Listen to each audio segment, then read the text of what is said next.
Radio Classique, l'invité de l'économie.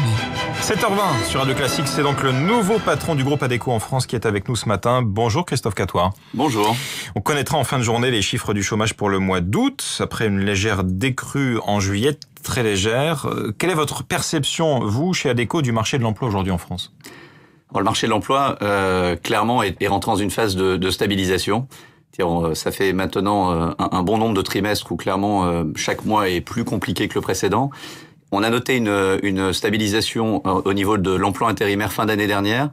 Et puis l'emploi intérimaire, depuis le début d'année, est en croissance de 2,7% maintenant. Donc on voit que chaque mois qui passe, on monte légèrement. Ce qui est plutôt bon signe a priori. Ce qui est un signe très favorable en fait pour la courbe du chômage de manière plus générale. En général, on a souvent un temps d'avance, 6 mois d'avance sur les impacts qu'il peut y avoir sur le marché.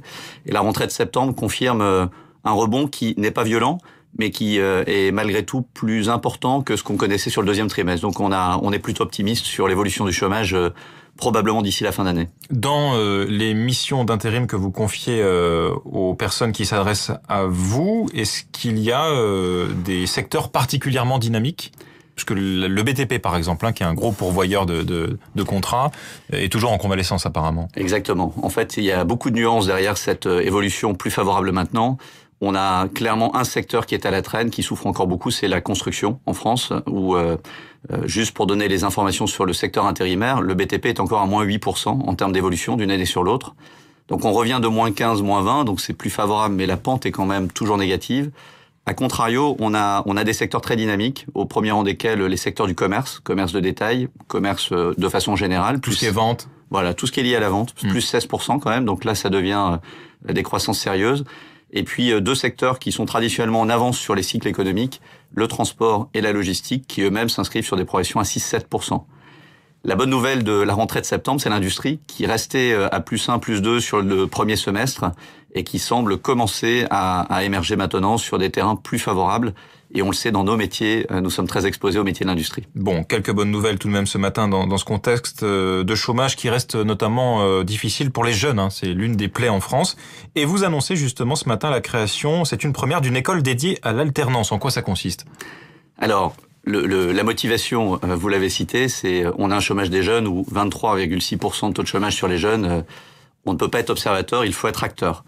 Les méthodes traditionnelles sont probablement trop lentes pour favoriser l'insertion des jeunes sur le marché de l'emploi. Contrat aidé notamment ? Contrat aidé ou même juste le recrutement au quotidien, où on voit que la tentation reste toujours pas d'expérience, pas d'emploi.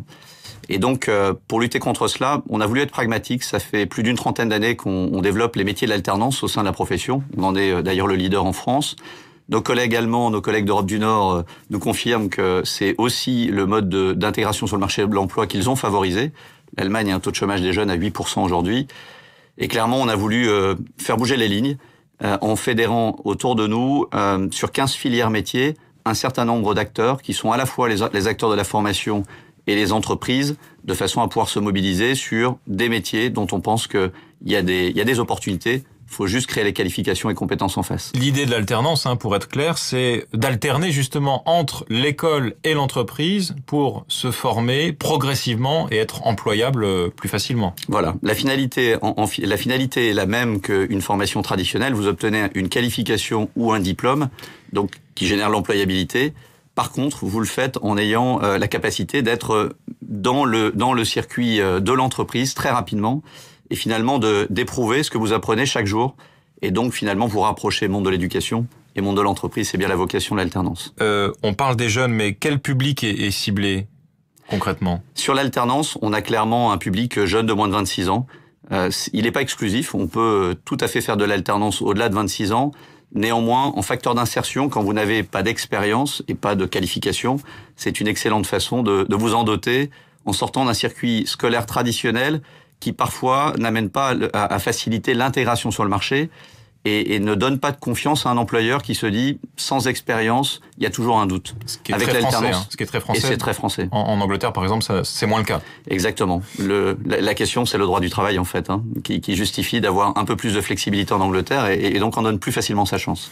Quel financement ?